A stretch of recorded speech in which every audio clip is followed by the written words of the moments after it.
Hello ವಿದ್ಯಾರ್ಥಿಗಳೇ, ಈ ಒಂದು ವಿಡಿಯೋದಲ್ಲಿ ನಾವು ನಿಮ್ಮ ಬಿಕಾಮ್ ಫಸ್ಟ್ ಸೆಮಿಸ್ಟರ್ ಕನ್ನಡ ವಿಷಯದಲ್ಲಿ ಬರುವಂತಹ ಕವಿ ಪರಿಚಯದ ಎರಡನೇ ಭಾಗದ ವಿಡಿಯೋನ ಮಾಡ್ತಾ ಇದ್ದೀವಿ. ಸೊ ಇದರಲ್ಲಿ 3 ಕವಿ ಪರಿಚಯವನ್ನ ಮಾಡ್ತಾ ಇದ್ದೀವಿ. ಮೊದಲನೇ ವಿಡಿಯೋದಲ್ಲಿ 2 ಪರಿಚಯ ಮಾಡಿದ್ವಿ.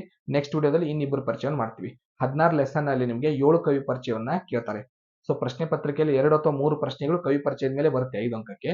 ಆದ್ರಿಂದ ಯಾವ ರೀತಿ ಉತ್ತರನ ಬರಬೇಕು, ಅದರ ಫಾರ್ಮ್ಯಾಟ್ ಏನಿರಬೇಕು, ಹೇಗೆ ಬರೆದ್ರೆ ನಮಗೆ ಪೂರ್ತಿ ಅಂಕಗಳು ಸಿಗುತ್ತೆ, ಅದ್ರ ಬಗ್ಗೆ ಡಿಸ್ಕಷನ್ ಮಾಡೋಣ. ಸೊ ಕವಿ ಪರಿಚಯ ಬರುವಾಗ ಅದನ್ನ ಪ್ಯಾರಾಗ್ರಾಫ್ ರೀತಿಯಲ್ಲಿ ಬರಿಬಾರ್ದು. ಸೊ ಈ ರೀತಿಯಾದ ಸ್ಟೆಪ್ ಮೂಲಕ ಬರಿಬೇಕಾಗುತ್ತೆ. ಮೊದಲನೇದು ಕವಿಯ ಕಿರು ಪರಿಚಯವನ್ನ ಮಾಡಬೇಕು. ಅಂದ್ರೆ ಕವಿಗೆ ಹೆಸರು, ಕವಿಯ ಬಿರುದಿದ್ರೆ, ಅಂಕಿತನಾಮ ಇದ್ರೆ ಅದನ್ನ ಮೆನ್ಷನ್ ಮಾಡಬೇಕು. ಅವರ ಪರ್ಸನಲ್ ಲೈಫ್, ಅಲ್ಲಿ ಜನನ, ಜನ್ಮಸ್ಥಳ, ತಂದೆ ತಾಯಿ, ಶಿಕ್ಷಣ, ವೃತ್ತಿ. ಇನ್ನು ನೆಕ್ಸ್ಟ್ ಅವರು ಕನ್ನಡಕ್ಕೆ ಮಾಡಿದಂತ ಸೇವೆಗಳು, ಕವನಗಳು, ಕಾದಂಬರಿಗಳು, ನಾಟಕಗಳು, ಕೃತಿಗಳು, ಅದರ ಬಗ್ಗೆ ಬರಿಬೇಕು. 4ನೇ ಭಾಗದಲ್ಲಿ ಪುರಸ್ಕಾರ, ಅವ್ರಿಗೆ ಸಿಕ್ಕಂತ ಪ್ರಶಸ್ತಿಗಳ ಬಗ್ಗೆ ಬರಿಬೇಕು. 5ನೇದು ಅವರು ಈ ಸಾಹಿತ್ಯ ಬಿಟ್ಟು ಮತ್ತೆ ಏನು ಸೇವೆ ಮಾಡಿದ್ದಾರೆ ಕನ್ನಡಕ್ಕಾಗಿ, ಅದರ ಬಗ್ಗೆ ಬರಿಬೇಕು. ಇದಿಷ್ಟು ಡೀಟೇಲ್ಸ್ ನ ಬರೆದ್ರ ಮೂಲಕ ನಾವು ಪೂರ್ತಿ ಅಂಕಗಳನ್ನ ಪಡ್ಕೋಬಹುದು. ಮೊದಲಿಗೆ ಮೊದಲನೇ ಕವಿ ಜೆ.ಪಿ. ರಾಜರತ್ನಂ. ಈ ಜೆ.ಪಿ. ರಾಜರತ್ನಂ ಕವಿ ಹೆಸರು ಫಸ್ಟ್ ಬರಿತೀವಿ. ಜೆ.ಪಿ. ರಾಜರತ್ನಂ ಅವರ ಬಿರುದನ್ನ ಬರಿತೀವಿ ಅಥವಾ ಕಾವ್ಯನಾಮವನ್ನ ಬರಿತೀವಿ. ಭ್ರಮರ. ಭ್ರಮರ ಅವರ ಬಿರುದು ಹೌದು, ಅವರ ಕಾವ್ಯನಾಮನೂ ಹೌದು.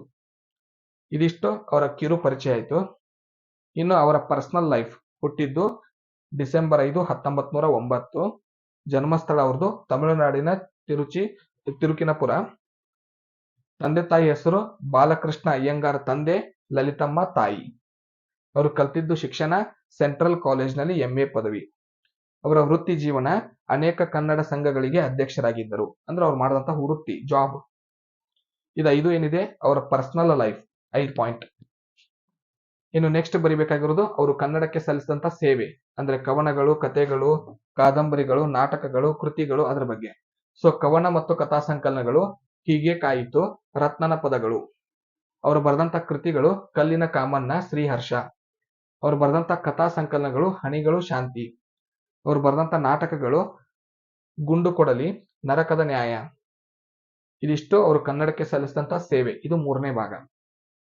ಅವ್ರಿಗೆ ಸಿಕ್ಕಂತ ಪುರಸ್ಕಾರಗಳು: ರಾಜ್ಯ ಸಾಹಿತ್ಯ ಅಕಾಡೆಮಿ ಪ್ರಶಸ್ತಿ, ರಾಜ್ಯೋತ್ಸವ ಪ್ರಶಸ್ತಿ, ಅದರೊಂದಿಗೆ ಮೈಸೂರು ವಿಶ್ವವಿದ್ಯಾಲಯವಾಗಿ ಅವರು ಗೌರವಪೂರ್ವಕವಾಗಿ ಅವರಿಗೆ ಡಿಲೀಟ್ ಪದವಿ, ಡಾಕ್ಟರೇಟ್ ಪದವಿಯನ್ನ ಕೊಟ್ಟಿದೆ.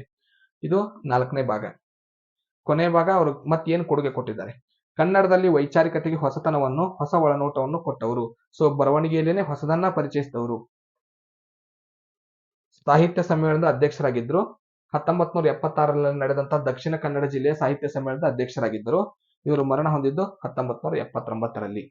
ಇದಿಷ್ಟು 1ನೇ ಕವಿ. ವಿದ್ಯಾರ್ಥಿಗಳೇ, ಸಾಯಿ ಗುಡ್ ಕ್ಲಾಸಸ್ ಸಂಸ್ಥೆ ವತಿಯಿಂದ ಸಿಗುವಂತಹ ಸೌಲಭ್ಯಗಳನ್ನ ನೀವು ಪಡ್ಕೋಬೇಕಂದ್ರೆ ಗೂಗಲ್ ನಲ್ಲಿ ನೀವು ಸರ್ಚ್ ಎಂಜಿನ್ ನಲ್ಲಿ ಸಾಯಿ ಗುಡ್ ಕ್ಲಾಸಸ್ ಅಂತ ಟೈಪ್ ಮಾಡಿ ಸರ್ಚ್ ಮಾಡಬೇಕಾಗುತ್ತೆ. ಸೊ ಆಗ ಈ ರೀತಿಯಾದ ಲಿಂಕ್ ಗಳು ಓಪನ್ ಆಗುತ್ತೆ. ಮೊದಲನೇ ಲಿಂಕ್ ಮೇಲೆ ನೀವು ಕ್ಲಿಕ್ ಮಾಡಿದಾಗ ನಮ್ಮ ವೆಬ್ ಪೇಜ್ ಓಪನ್ ಆಗುತ್ತೆ. ಸೊ ವೆಬ್ ಪೇಜ್ ನಲ್ಲಿ ಡೌನ್ಲೋಡ್ ನೌ ಮೇಲೆ ಕ್ಲಿಕ್ ಮಾಡಿದಾಗ ನಮ್ಮ ಸಂಸ್ಥೆ ವತಿಯಿಂದ ಬಿಡುಗಡೆ ಮಾಡಿದಂತಹ ಮೊಬೈಲ್ ಆಪ್ ನಿಮಗೆ ಲಭ್ಯವಾಗುತ್ತೆ. ಈ ರೀತಿಯಾದ ಮೊಬೈಲ್ ಆಪ್ ನ ಮೊದಲನೇ ಪೇಜ್ ಓಪನ್ ಆಗುತ್ತೆ. ಸೊ ಡೌನ್ಲೋಡ್ ಆದ ನಂತರ ಮೊದಲನೇ ಪೇಜ್ ಈ ರೀತಿಯಾಗಿ ಓಪನ್ ಆಗುತ್ತೆ. ಸೊ ಇದರಲ್ಲಿರುವಂತಹ ಕ್ರಿಯೇಟ್ ನ್ಯೂ ಅಕೌಂಟ್ ಮೇಲೆ ಕ್ಲಿಕ್ ಮಾಡಿ ನಿಮ್ಮ ಡೀಟೇಲ್ಸ್ ನ ಇಲ್ಲಿ ಫಿಲ್ ಮಾಡೋದ್ರ ಮೂಲಕ ನೀವು ಸಬ್ಮಿಟ್ ಕೊಡೋದ್ರ ಮೂಲಕ ನಮ್ಮ ಕ್ಲಾಸ್ ನ ರಿಜಿಸ್ಟ್ರೇಷನ್ ಮಾಡ್ಕೋಬಹುದು. ಸೊ ರಿಜಿಸ್ಟ್ರೇಷನ್ ಆದ ನಂತರ ನಿಮಗೆ ಬೇಕಾಗಿರುವಂತಹ ಕ್ಲಾಸ್ ಗಳ ಮೇಲೆ ನೀವು ಕ್ಲಿಕ್ ಮಾಡೋದ್ರ ಮೂಲಕ ನಮ್ಮ ಕ್ಲಾಸ್ ನ ನೀವು ಜಾಯ್ನ್ ಆಗಬಹುದು. ಸೊ ಇದಿಷ್ಟು ನಮ್ಮ ಕ್ಲಾಸ್ ನ ಯಾವ ರೀತಿ ಜಾಯ್ನ್ ಆಗಬೇಕು ಅನ್ನೋದನ್ನ ಮುಂದೆ ಮತ್ತೆ ಸ್ಟೋರಿಗೆ ಹೋಗೋಣ. ಜೆ.ಪಿ. ರಾಜರತ್ನಂ ಅವ್ರ ಬಗ್ಗೆ ಕೇಳಿದಾಗ ಬರೆಯುವಂತದ್ದು. ಇನ್ನು 2ನೇ ಕವಿ ಗೋರೂರು ರಾಮಸ್ವಾಮಿ ಅಯ್ಯಂಗಾರ್. ಮೊದಲು ಕವಿ ಹೆಸರು ಬರಿತೀವಿ, ಗೋರೂರು ರಾಮಸ್ವಾಮಿ ಅಯ್ಯಂಗಾರ್. ಇದು ಕಿರು ಪರಿಚಯ ಅವ್ರದ್ದು ಹೆಸರು. ಅವರ ಪರ್ಸನಲ್ ಲೈಫ್ ನಲ್ಲಿ ಅಂದ್ರೆ ಜನನದ ಬಗ್ಗೆ ಜುಲೈ 4, 1904ರಲ್ಲಿ ಜನಿಸಿದ್ರು. ಜನಿಸಿದ್ದು ಹಾಸನ ಜಿಲ್ಲೆಯ ಗೋರೂರು. ಇವರ ತಂದೆ ಹೆಸರು ಶ್ರೀನಿವಾಸ್ ಅಯ್ಯಂಗಾರ್, ತಾಯಿ ಹೆಸರು ಲಕ್ಷ್ಮಮ್ಮ. ಇವರು ಶಿಕ್ಷಣ ಪಡೆದಿದ್ದು ಪ್ರಾಥಮಿಕ ಶಿಕ್ಷಣವನ್ನ ಗೋರೂರಿನಲ್ಲಿ, ಪ್ರೌಢ ಶಿಕ್ಷಣವನ್ನ ಹಾಸನದಲ್ಲಿ ಮುಗಿಸಿದ್ದಾರೆ. ವೃತ್ತಿ ಜೀವನ: ಮದ್ರಾಸಿನ ಲೋಕಮಿತ್ರ ಮತ್ತು ಭಾರತೀಯ ಎಂಬ ಪತ್ರಿಕೆಗಳಿಗೆ ಸಮಾಚಾರದ ಲೇಖಕರಾಗಿದ್ರು. ಅಂದ್ರೆ ಪತ್ರಿಕೆಯಲ್ಲಿ ಪತ್ರಿಕೋದ್ಯಮದಲ್ಲಿ ಕೆಲಸ ಮಾಡಿದ್ದಾರೆ. ವಿಧಾನ ಪರಿಷತ್ನ ಸದಸ್ಯರು ಕೂಡ ಆಗಿದ್ರು, MLC ಕೂಡ ಆಗಿದ್ರು. ಇನ್ನು ಅವರು ಕನ್ನಡಕ್ಕೆ ಮಾಡಿದಂತ ಸೇವೆಗಳು 3ನೇ ಭಾಗದಲ್ಲಿ ಕೃತಿಗಳು, ಕಾದಂಬರಿಗಳು: ವಿಮರ್ಶೆ, ವೈಚಾರಿಕತೆ, ಜೀವನ ಚರಿತ್ರೆ, ನಮ್ಮ ಊರಿನ ರಸಿಕ, ಹೇಮಾವತಿ, ಮೆರವಣಿಗೆ. ಕೇಂದ್ರ ಸಾಹಿತ್ಯ ಇನ್ನ ಪುರಸ್ಕಾರ ಅವ್ರಿಗೆ ಸಿಕ್ಕಂತದ್ದು ಕೇಂದ್ರ ಸಾಹಿತ್ಯ ಅಕಾಡೆಮಿ, ಅದು ಅಮೆರಿಕಾದಲ್ಲಿ ಗೋರೂರು ಅನ್ನೋ ಕೃತಿಗೆ ಸಿಕ್ಕಿದೆ. ಇತರೆ ಪ್ರಶಸ್ತಿಗಳು ಅವ್ರಿಗೆ ಸಿಕ್ಕಿದ್ದು ರಾಜ್ಯ ಸಾಹಿತ್ಯ ಅಕಾಡೆಮಿ ಪ್ರಶಸ್ತಿ ಮುಂತಾದವುಗಳು. ಅವರಿಗೆ ಮೈಸೂರು ವಿಶ್ವವಿದ್ಯಾಲಯ ಡಿಲೀಟ್ ಪದವಿಯನ್ನ ಕೊಟ್ಟಿದೆ, ಡಾಕ್ಟರೇಟ್ ಪದವಿಯನ್ನ ಕೊಟ್ಟಿದೆ. ಅವರು ಕೊಡುಗೆ: ಗಾಂಧೀಜಿ ಪ್ರಭಾವದಿಂದ ಸ್ವಾತಂತ್ರ್ಯ ಹೋರಾಟದಲ್ಲಿ ಧುಮುಕಿದರು. ಅಂದ್ರೆ ಸ್ವಾತಂತ್ರ್ಯ ಹೋರಾಟಗಾರ ಹೌದು ಇವರು.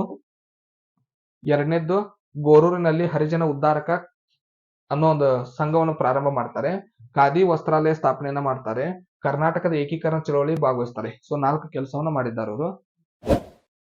ಸಾಹಿತ್ಯ ಸಮ್ಮೇಳನ ಅವರ ಅಧ್ಯಕ್ಷರಾಗಿದ್ದು 1982ರಲ್ಲಿ ನಡೆದ ಶಿರಸಿಯ ಕನ್ನಡ ಸಾಹಿತ್ಯ ಸಮ್ಮೇಳನದ ಅಧ್ಯಕ್ಷರಾಗಿದ್ರು. ಇವರು ಮರಣ ಹೊಂದಿದ್ದು ಸೆಪ್ಟೆಂಬರ್ 28, 1991. ಸೊ ಇವಿಷ್ಟು ಪಾಯಿಂಟ್ ನ ಬರೆಯೋದ್ರ ಮೂಲಕ ನೀವು ಗೋರೂರು ರಾಮಸ್ವಾಮಿ ಅಯ್ಯಂಗಾರ್ ಮೇಲೆ ಕೇಳುವಂತ ಕವಿ ಪರಿಚಯನ ಉತ್ತರವನ್ನು ಬರಿಬಹುದು. ಇನ್ನು ಮೂರನೇ ಕವಿ ಎಚ್ ನಾಗವೇಣಿ. ಕವಿ ಹೆಸರು ಎಚ್ ನಾಗವೇಣಿ. ಇವರು ಜನಿಸಿದ್ದು ನವೆಂಬರ್ 29, 1962. ಇವರ ಜನ್ಮಸ್ಥಳ ಮಂಗಳೂರಿನ ಹಣೆಕಟ್ಟ ಎಂಬ ಗ್ರಾಮದಲ್ಲಿ. ಇವರ ಶಿಕ್ಷಣ BSc ಪದವಿಯನ್ನು ಮುಗಿಸಿ ಗ್ರಂಥ ವಿಜ್ಞಾನದಲ್ಲಿ ಸ್ನಾತಕೋತ್ತರ ಪದವಿ ಪಡೆದಿದ್ದಾರೆ. PhD ಪದವಿಯನ್ನು ಕೂಡ ಪಡೆದಿದ್ದಾರೆ. ಇವರ ವೃತ್ತಿ ಜೀವನ ಹಂಪಿಯ ಕನ್ನಡ ವಿಶ್ವವಿದ್ಯಾಲಯದ ಮುಖ್ಯ ಗ್ರಂಥಪಾಲಕರಾಗಿ ಸೇವೆ ಸಲ್ಲಿಸಿದ್ದಾರೆ. ಇವರು ಬರೆದಂತಹ ಕನ್ನಡ ಸೇವೆ ಕವನ ಸಂಕಲನಗಳು, ಕಥಾ ಸಂಕಲನಗಳು ಕಡಲು, ನಾನಾಕೆ, ನೀರು ಮೀಯುವ ಆಟ. ಕೃತಿಗಳು ಕೊಡಗಿನ ಗೌರಮ್ಮನವರ ಬದುಕು, ವಸುಂಧರೆಯ ಜ್ಞಾನ, ಸೂರ್ಯನಿಗೊಂದು ವೀಳ್ಯ, ಪರಿಸರದ ಕಥನ. ಇವರಿಗೆ ಸಿಕ್ಕಂತ ಪ್ರಶಸ್ತಿಗಳು ರತ್ನಮ್ಮ ಹೆಗಡೆ ಪ್ರಶಸ್ತಿ, ಆರ್ಯಭಟ್ಟ ಪ್ರಶಸ್ತಿ, ಚದುರಂಗ ಪ್ರಶಸ್ತಿ, ಅನಂತಮೂರ್ತಿ ಕಥಾ ಪ್ರಶಸ್ತಿ. ಮತ್ತೆ ಅವರು ಬೇರೆ ಸೇವೆ ಮಾಡಿದಂತ ಕನ್ನಡಕ್ಕೆ ಮೂಲತಃ ಕೃಷಿ ಕುಟುಂಬದಲ್ಲಿ ಬಂದವರಾಗಿದ್ದರಿಂದ ಗಾಂಧಿ ಬಂದ ಕಾದಂಬರಿ ಮೂಲಕ ಇವರು ಜನಪ್ರಿಯತೆಯನ್ನು ಪಡ್ಕೊಂಡಿದ್ದಾರೆ. ಸೊ ಇದಿಷ್ಟು ಅವ್ರು ಮಾಡಿದಂತಹ ಸೇವೆಗಳು. ಈ ರೀತಿಯಾಗಿ ನೀವು ಬರೆಯೋದ್ರ ಮೂಲಕ ಈ 3 ಕವಿ ಪರಿಚಯವನ್ನು ನೀವು ಪೂರ್ತಿ ಅಂಕಗಳನ್ನ ಕೇಳಿದಾಗ ಪಡ್ಕೋಬಹುದು. ಧನ್ಯವಾದಗಳು. ಮುಂದಿನ ವಿಡಿಯೋದಲ್ಲಿ ಮತ್ತೊಂದು ಕವಿ ಪರಿಚಯದೊಂದಿಗೆ ಸಿಗೋಣ. ನೋಡ್ಬೇಕು